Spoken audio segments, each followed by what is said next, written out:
Olá a todos, estou aqui então novamente para mais um vídeo de resumo semanal de leituras da semana, 21ª. Então, como vocês também já sabem, como já é habitual, todos os livros têm já a opinião escrita no blog. Eu vou deixar os links cá em baixo, passem por lá se quiserem uma opinião um bocadinho mais desenvolvida do que aqui em vídeo. Eu iniciei então a semana com o Esse o Meu Destino, de Leslie Pierce, um livro para o meu projeto Ler Leslie, e então o terceiro e último volume da trilogia da Belle. E este livro, ao contrário dos outros dois, a protagonista não é a Belle. A protagonista é então a Mariette, que é nada mais nada menos que a filha da Belle e do Etienne. A ação inicia-se então na Nova Zelândia, por onde o casal tinha ido no final do segundo livro, e a Mariette é então a filha mais velha do casal, na Nova Zelândia. Ela é, nós percebemos que ela é uma miúda, porque ela é adolescente aqui no livro, miúda muito mimada, muito egoísta, e confesso que aqui inicialmente eu não gostei da personagem, não fui capaz de gostar da personagem. Nota-se que ela, lá está, é egoísta e só quer fazer aquilo que ela quer, aquilo que ela acha. E portanto, acontece interessante algo que os pais resolvem então mandar a Mariette para Londres, para então morar com Noah e a Lisette. E depois em Londres, durante a altura que Mariette lá está, dá-se então a Segunda Guerra Mundial, e por muito que ela queira voltar a casa, ela não pode, por causa então da guerra. E a guerra fez também aqui uma transformação, provocou então uma transformação da Mariette, e nós vemos o crescimento da personagem, nós vemos o amadurecimento e passar de uma miúda irritante, mimada, egoísta, para tudo aquilo em que a Mariette se transforma. Uma mulher que se preocupa mais no bem-estar dos outros e se preocupa em fazer algo pelos outros, em ajudar o próximo. E eu, uma vez mais, adorei. Eu vou dar 5 estrelas ao livro. Eu adoro os livros de Leslie Pierce, acho que a Leslie Pierce sabe escrever muito bem. E com este pano de fundo, com a Segunda Guerra Mundial aqui, e toda a transformação, lá está, foi, para mim foi fantástico ter iniciado a leitura em que eu não suportei a Mariette para ter passado a adorar, porque ela é sem dúvida, mostra aqui um amadurecimento, um crescimento enquanto pessoa fabuloso. Tive pena não termos tanto então aqui, nomeadamente o Etienne. Ele aparece sim, mas pronto, eu tinha gostado muito do Etienne então nos outros dois livros. Aqui já está mais maduro como pai, mas mesmo assim 5 estrelas a um livro de Leslie Pierce, e foi muito bom. O segundo livro então da semana foi nada mais nada menos que uma novidade, mesmo muito fresquinha. Eu recebi o livro ainda antes de sair nas bancas. Estou a falar de A Cela Adormecida, de Nuno Nepomuceno. Para mim foi uma releitura. Eu tinha lido a outra edição na altura também quando saiu. Eu li-o também muito rápido. Digo que fui na altura uma das primeiras pessoas a publicar a opinião do Cela Adormecida. Vou tentar deixar por aqui o link. E esta nova edição, para já a capa está fabulosa, eu lembrava-me da parte geral da história, os contornos principais, não me lembrava de tudo. Portanto foi muito bom voltar aqui a reencontrar o professor Catalão neste primeiro, e também a Diana, neste primeiro impacto. Eu não consigo detalhar as alterações todas em relação às duas edições, e teria que ter feito uma leitura muito mais calma, com as duas edições uma ao lado da outra, porque calma, a minha leitura não foi devagar nem calma, muito pelo contrário. Eu comecei o livro então na terça-feira à noite, aí por volta das 7h30, 8 horas, e depois li aí assim cerca de hora e meia, e depois li na quarta de manhã, também ali entre as 7h30, 9h20, por aí, e depois ao final do dia também, por volta das 8, até se calhar às 9h30 da noite, 9 horas, por aí. Portanto, eu devorei o livro completamente. Se a escrita do Nuno já era fluida no outro, neste nesta nova edição e achei muito mais fluida, sempre aqui na ânsia de saber mais, de devorar páginas atrás de páginas. Os temas, lá está, a história é a mesma.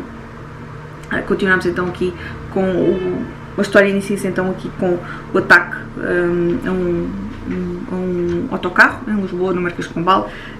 Um bombista faz-se explodir. Aí temos também depois então aquele que seria o vencedor das eleições para primeiro-ministro encontrado morto. Até se aponta para suicídio, mas a mulher desconfia que não foi, que foi assassinado. Portanto, temos depois aqui tanto o professor Catalão, que se vê aqui envolvido na trama, porque o bombista era então o aluno dele na universidade, e a Diana, que é a jornalista, é aqui um bocadinho encarregue também aqui de investigação, então, por causa do primeiro-ministro. E nós, lá está, temos aqui o livro, sempre, será que estes dois acontecimentos estão ligados, será que não estão? E nós vamos descobrindo isto aqui. Temos, lá está, o drama dos refugiados, a adaptação de famílias estrangeiras, neste caso aqui a religião muçulmana. E eu adorei o livro, uma vez mais, 5 estrelas, escrita muito fluida, escrita de muita qualidade, uma história bastante sólida e, portanto, não posso dar menos do que 5 estrelas. Aqui esta nova edição tem então também aqui um final alternativo. Não é um final diferente, temos o final da Sala Adormecida da primeira edição, muito bom, e depois temos então, que é quase aqui como um bónus e que serve aqui de quase de ligação então para o livro seguinte, o Pecados Santos. Faz aqui muito bem então esta ponte entre os dois livros, e traz também aqui um conto que é como se fosse escrito pela Sarita, que é uma personagem muito querida aqui deste livro, e eu adorei o conto. É um conto mais infantil, mas tão bom de ler, eu estou com medo de dar spoiler, portanto vale muito a pena então aqui este conto, e 5 estrelas. A minha leitura seguinte foi fantasia, e foi nada mais nada menos que Um Encontro de Sombras de F.I. Schwartz, o segundo livro da trilogia. Em breve está a sair, então aqui, aliás, quando o vídeo for para o ar já saiu, e portanto estou muito ansiosa. Eu tinha adorado o primeiro volume e estava em pulgas então de começar este. Este livro passa-se então 4 meses depois então dos episódios, do final dos episódios do primeiro livro, e temos neste livro a Lila, que está então num barco de piratas, corsários, e vai então viver ali como no barco, e nós vamos tentando perceber ali como a integração dela é, ou como ela tenta se integrar. Temos também depois o Kel, que está a enfrentar muitas dificuldades então na vida do palácio, e depois aqui, que foi fabulástico, foi fantástico, aqui a introdução dos jogos elementares. São aqui quase que uma espécie de jogos em que os participantes têm que se derrotar entre eles com magia. Eu imaginei aqui pelas descrições estes jogos elementares quase como que estão a ver aquelas arenas de gladiadores. É mais ou menos isso, só que eles lutam, portanto, um contra o outro, só com magia, e eles são... a magia é através dos elementos, portanto, um pode controlar o fogo, outro a água, o ar e a água. Normalmente é habitual ou terem um, ou terem dois. Os 3 elementos é muito raro, e os 4 então é o Kel. E portanto foi fantástico, foi fabuloso. E depois toda aqui, o mundo é complexo, mas este livro conseguiu dar uma visão melhor aqui de como funciona a magia. Vamos percebendo isso melhor. Temos também aqui uma personagem que é então o capitão aqui do navio da Lila, que eu adorei conhecer, foi mesmo muito bom. E depois toda aquela envolvência dos jogos, toda aquela... está mesmo muito, muito bom. A própria relação dos personagens, as personagens não são só bonzinhas ou só massinhas, as personagens têm camadas, as personagens têm aqui ligação entre si, e tudo tão real, tudo tão humano, que parece que são pessoas. E eu adorei. Eu vou dar 5 estrelas porque sem dúvida fiquei absolutamente rendida, absolutamente apaixonada por tudo, estou ansiosa mesmo por ler o terceiro volume. De seguida, li então também para o meu livro de literatura em e-book Os Pássaros de Seda, de Rosa Lobato de Faria. Eu vou colocar por aqui a capa. Foi uma leitura conjunta e vamos lá ver se eu não me esqueço de ninguém.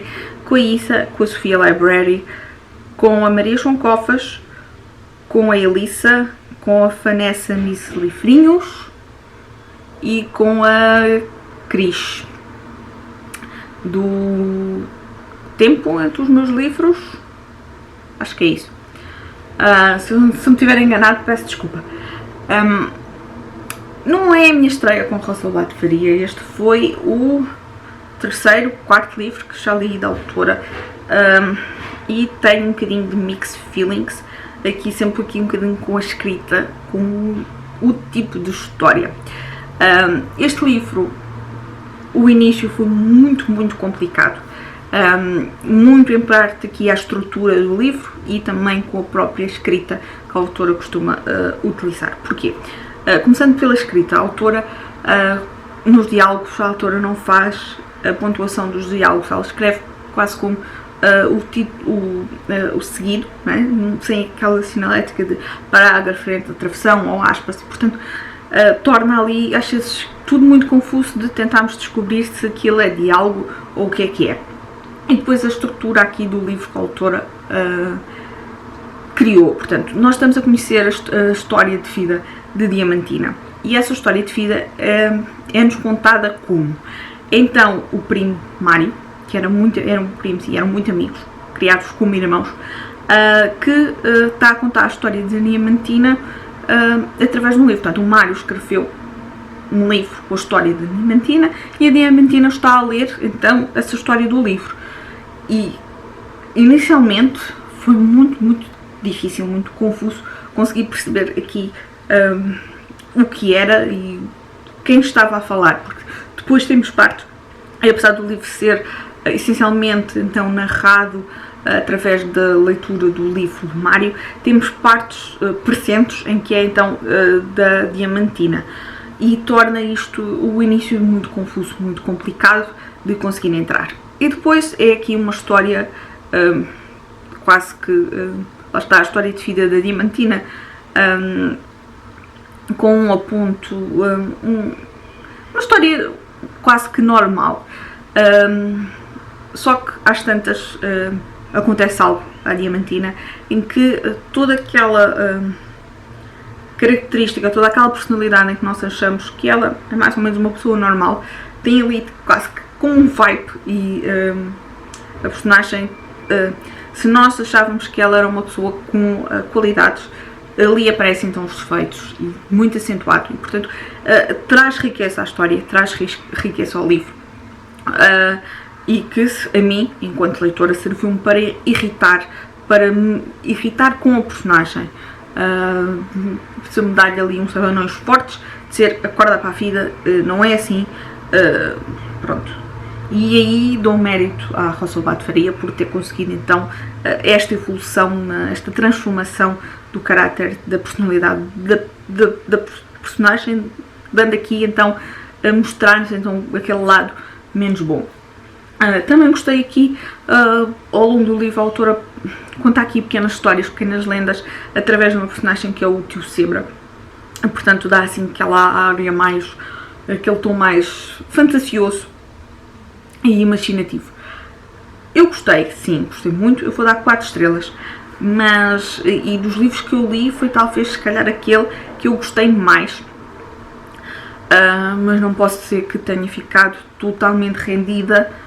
Não, eu começo a achar que é mesmo um problema, que os livros da Rosa Lobato Faria não funcionam comigo, não me encantam como encantam muita gente, porque não tenho sérias dificuldades aqui então com o tipo de escrita, com o tipo também de história, e não, ainda não desisti, não, ainda vou ler o romance de Cordélia, acho que é assim, mas depois desse provavelmente não vou ler mais, porque efetivamente não é algo que, não há uma altura que me encha as medidas, quer pela escrita, quer pelas histórias.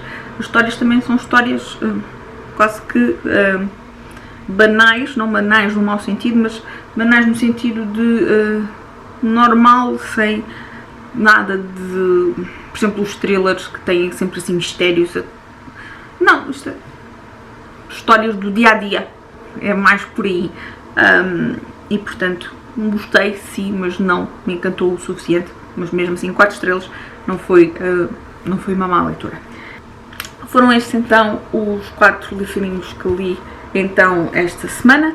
Digam-me se leram algum deles, se não leram, se ficaram curiosos, contem-me tudo cá em baixo. Um beijinho e até o próximo vídeo.